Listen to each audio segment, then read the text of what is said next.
What's going on, you guys? Welcome back to another Teen Mom 2 review, which aired on Monday, April 29th on MTV. The show starts off with Kale filming her podcast while the kids are with their dads. Now she has invited Amber from OG as her first guest.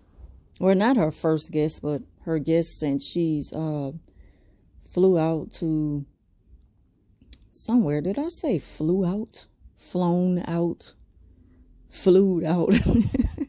So Amber discussed how her and Janelle got to it on Instagram and how she's not proud of herself, though. She hates the way that went, and she just wish it never happened. She didn't like to see herself in that light after, it was posted all over social media. Amber from Teen Mom OG gets into it with Janelle from Teen Mom 2. So Kale is just reminiscing on how at one time they were all friends.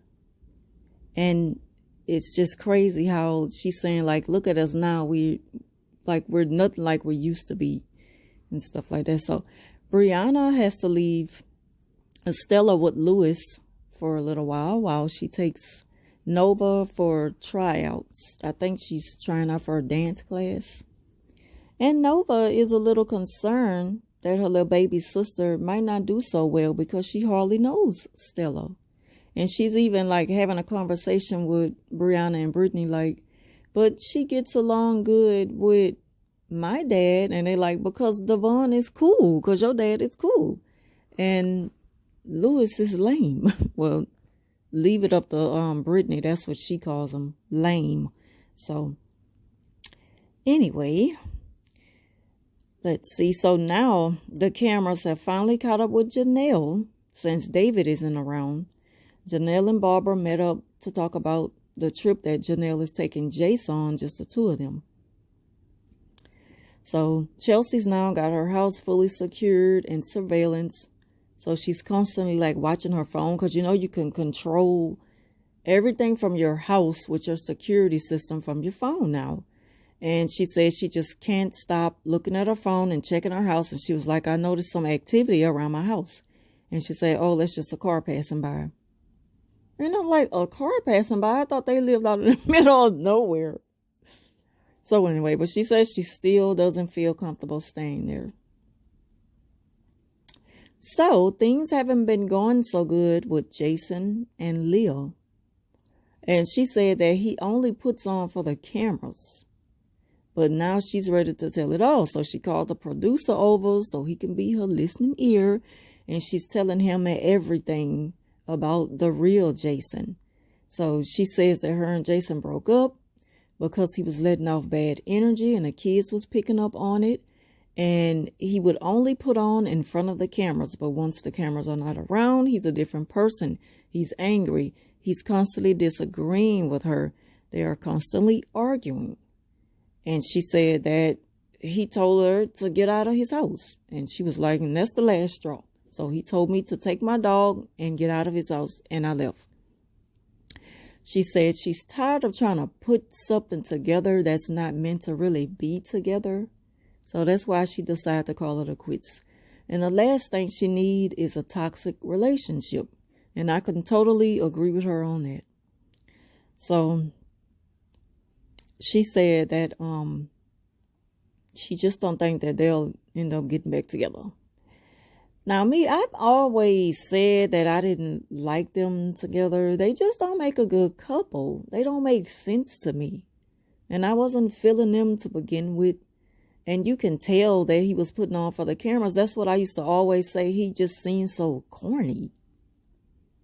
So Lewis comes over to babysit Stella for about 2.5 hours while Brianna and Brittany take Nova to the tryouts.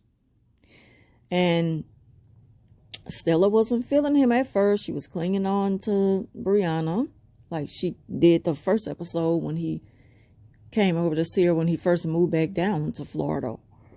And then she didn't take too long to come around, but it wouldn't have to be like that all the time if he come around on a regular basis, because it just seemed like he's not there as, like the cameras always show something that's really not going on.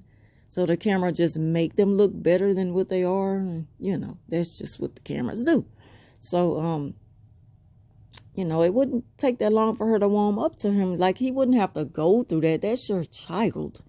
You shouldn't have to worry, like, I hope she, I hope she doesn't cry and shy away from me when I come over this time. You wouldn't have to think about that if you're in a life every day, like a parent should be. So Amber and Kale are talking about Barbara's little drunk threat that she made to Kale over Instagram. And I'm more convinced that Kale's feelings are more hurt than her actually feeling threatened, especially by little old Miss Barbara. I'm pretty sure she know Barbara was drinking. Barbara got a mouth on her. Yes, it was, that wasn't a nice thing to say. She shouldn't have said it. But I wouldn't feel threatened by that. So, but of course we know how Kale, she just likes to do way more than she needs to.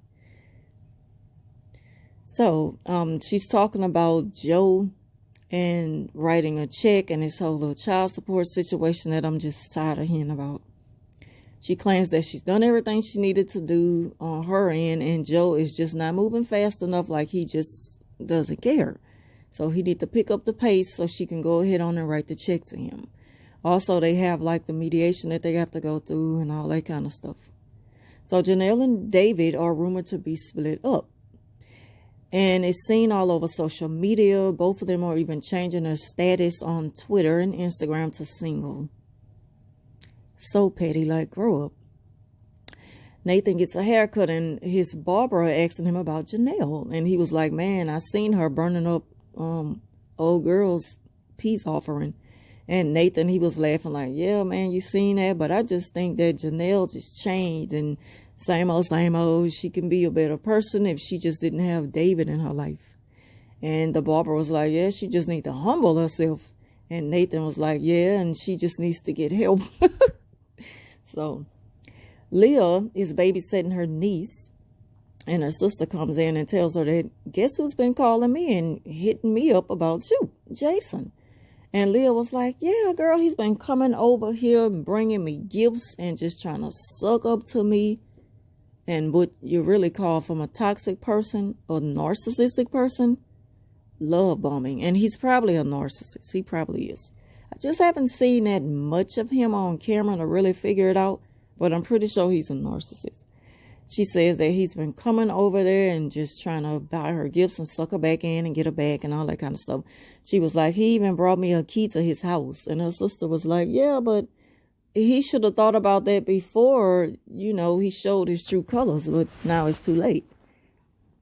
And she said she never really felt like he was the right one for her. And she was like, because if he was the right one for me, like, this wouldn't be just okay, it's over and that's that. It would be like kind of on and off. I kind of get what she was saying, though. Because when you just know. Like couples, they're going to have their moments. They're going to, it's going to be time where they're going to be fights and arguments and stuff like, not physical fights, but But she was like, I just know that he's not the one for me because he's just toxic. He has bad energy. The kids picked up on it. And I just don't want to be with him. So that's where she is now. And I hope Jason understands that she's done with him and just leave her alone. At Chelsea's house, Watson has a fever over 100. So she checks Aubrey out of school to, give her a hand with the kids and stuff while she takes Watson to the doctor. So Stella wakes up from her nap and she's coughing and it sounds like wheezing. Like she has like bad asthma. It just sounds bad. I hate to hear her sound like that. She was coughing and then she was crying. When a baby wakes up and they're just, when babies wake up cranky. So if the baby woke up, she's crying and coughing, wheezing, and I'm pretty sure she's looking for her mommy. So Louis, he picks her up, he's holding her and shush her and pat her, and she's just laying on him. And then they go to the next scene. But when Brianna makes it back home, they walk in the house, and I guess they assume that, they would see Stella in the living room or whatever with Louis. He put the baby back in the bed. And I'm like, you're not around her as much as you want, you're putting on for the cameras. We know you're not around her that much, and Brianna mentions it on the show. So why are you putting her back in the bed like you're trying to hurry up and just, like, I'm coming here to do the right thing, okay, just put her to sleep. But that's not good parenting, and you'll never learn how to be a good parent to the baby if you just want to hurry up and put her back in bed every time she cries or something. Like, you should be trying to bond with the baby, cuddle with her, like Brianna said. And when she went and got Stella out of bed, she was like, I hope she don't have a fever.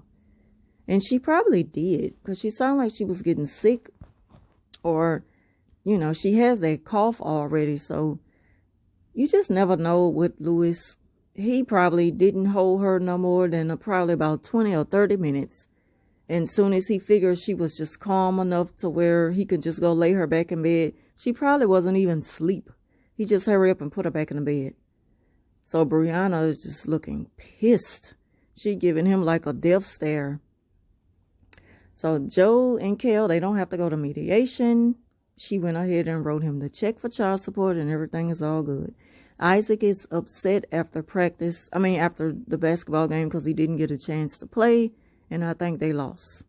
And so the way Kel uses this opportunity to comfort her child after he lost a game is by saying, don't feel bad because your mom has been taking L's all this year. And I'm like, it's always about her. It's always about her. It's not about you right now. It's about Isaac, and he lost the game. Make the child feel better. And so, Joe took this opportunity to put the cherry on top, and he said, no, you've been losing all your life. And I thought that was funny. That was good for her. She trying to be sarcastic, and yeah. So Leah, she got her hands full with these girls because they just sound so grown. And they talking about Jason and how they never liked him and stuff like that. And I'm like, oh God. So anyway, she's let them know that it's over with and stuff like that. Chelsea's left the doctor with Watson, and it turns out he has a strep throat. And Chelsea's a good mom, but sometimes I feel like she panics way too much. She just needs to learn to calm herself down in a moment, because she's going to end up giving herself, she's going to get high blood pressure or something. Just calm down. But she's a good mom, though. So Brianna, she got the paperwork saying that in order for her to put Louis on child support, that it would have to be 50-50 custody, and she is just not having it. And I'm like, well, I don't feel too sorry for Brianna at this point, because she needs to learn how to be careful who she lay down with. So anyway, that concludes my recap for this week. That's all. Y'all, if you all enjoyed this video, please give it a thumbs up. Leave a comment down below. Thank you for watching, and I'll see y'all next week.